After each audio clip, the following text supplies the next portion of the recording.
বন্ধুরা, আজ 30শে এপ্রিল। আগামীকাল কিন্তু 1 তারিখ, বুদ্ধ পূর্ণিমা।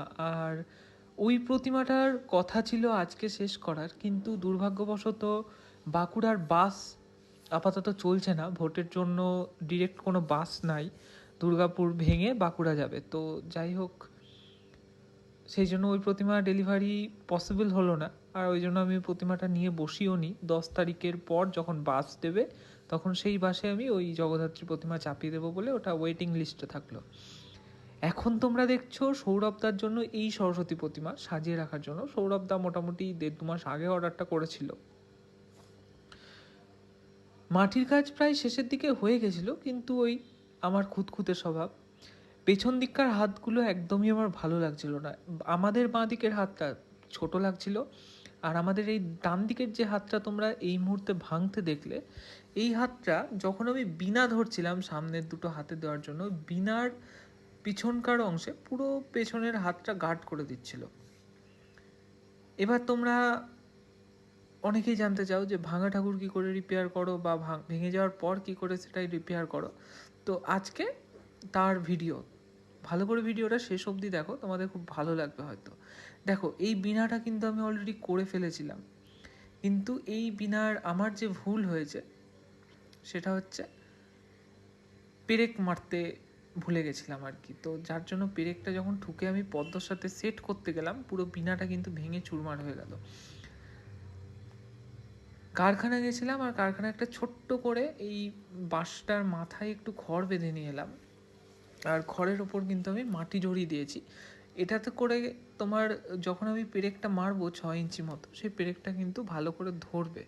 তো এই রকম হবে সেটিংটা। আর আমি ভালো করে লক্ষ্য করো যে হাতের বুড়ো আঙুলগুলো ভেঙে নিয়েছি আপাতত, কারণ বুড়ো আঙুলে আটকাচ্ছিল।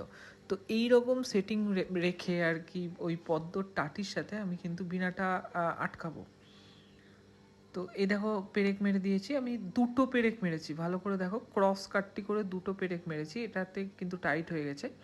আর এই সরস্বতীর বুকের কাছে আমি একটা ছোট্ট পেরেক রেখেছি, সেই পেরেকটা আগে থেকে ঠুকে নিয়েছিলাম, এই পেরেকটাও কিন্তু আমি মেরে দেবো এতে করে। আর এতটুকু মানে হেলাধুলা করবে না বিষয়টা, দেখো কত মজবুত হয়ে গেছে।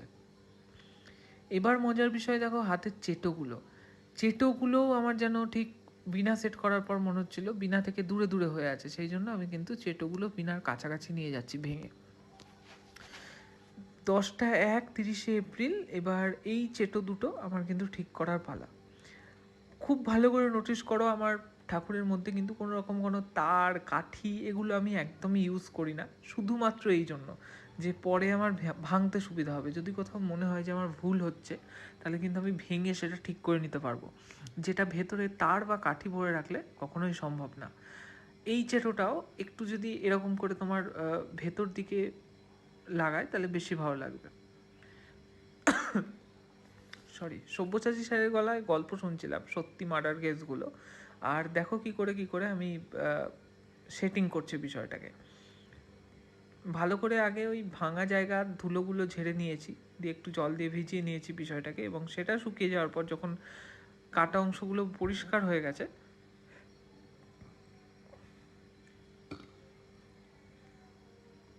আমি কিন্তু এরকম মাটি, আঠা মাটি, অবশ্যই এঁটেল মাটি যেটা হয়, সেটা কিন্তু ফেভিকল দিয়ে আমি ভালো করে করে দিয়েছি। এই আঠাটা অ্যাকচুয়ালি পুরো ফেভিকল না, ডাব্লুজি বা কিছু একটা বলে, ওই ফেভিকলের মতোই আর কি। তোমরা আরামসে ফেভিকল দিয়েও এই কাজটা করতে পারো। তো এমনি করে আমি এমন করে করেছি যাতে গোটা মাটিটায় আঠার ফাঁকটা একদম মিশে থাকে, মানে একে আঠা মাটি, তারপর আঠা মাটির সাথে আমি আরও এই ফেভিকল মিশিয়ে এইরকম করে হাতে সেটিংটা করছি।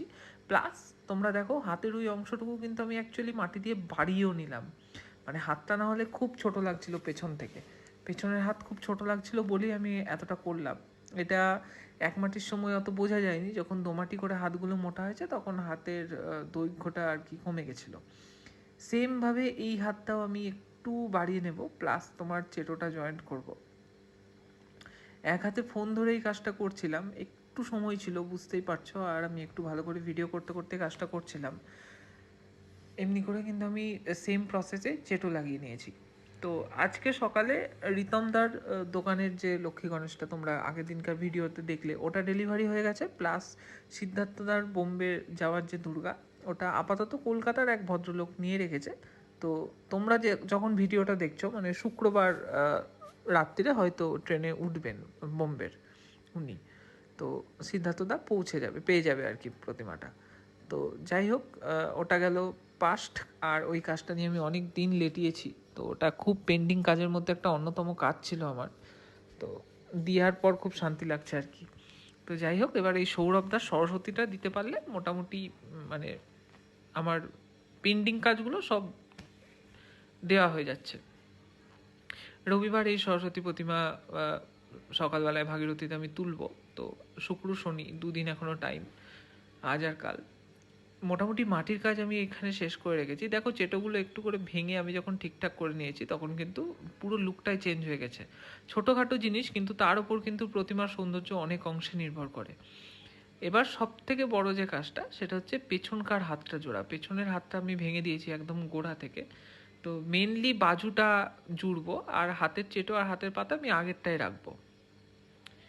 10টা 28 বাবা খাবার নিয়ে চলে এসেছিলো, আর আজকে অনেকদিন পর একটু চাউমিন আর একটু কাটলেট খেলাম। তো যাই হোক, ম্যাগি খেয়ে মুড়ি খেয়ে কাটাচ্ছিলাম। তো জানি না মানুষ কীভাবে লোভ সামলায়, আমি তো একদমই পারিনি। তো আজকের ডিনারে ছিল মিক্স চাউ আর একটা কাটলেট যেরকম দেখলে। তো খেয়ে দিয়ে আমি আবার কাজে বসেছিলাম, আর এটা সব থেকে কঠিন কাজ ছিল আজকের গোটা পাটটার মধ্যে, বিনা সেট করা আর এই হাতটা সেট করা। হাতের বাজুটা পুরো মাটি দিয়ে আমি ওরকম আঠা দিয়ে করেছি, এবং দেখো সাপোর্ট দিয়ে রেখেছি। আর হাতের আঙুল, হাতের পাতাও কিন্তু আমি এই পুরোনোটাই রাখবো, কারণ একদম মাপ করে আঙুল বানানো আছে। তো এই কাজটা একটু কঠিন ছিল। আমি মোটামুটি সব আঠা দিয়ে এমনি করে জুড়ে আমি পুরো ঠেকাঠুকি দিয়ে ঠিকঠাক করে রেখেছি। 11টা 10, আর এই হচ্ছে তার কমপ্লিট লুক। মানে আজকে আমি একদমই বেশি কাজ করিনি, ভোর থেকে চলছে। তো আজকের কাজ এইটুকুই, দেখা হচ্ছে পরের ভিডিওতে।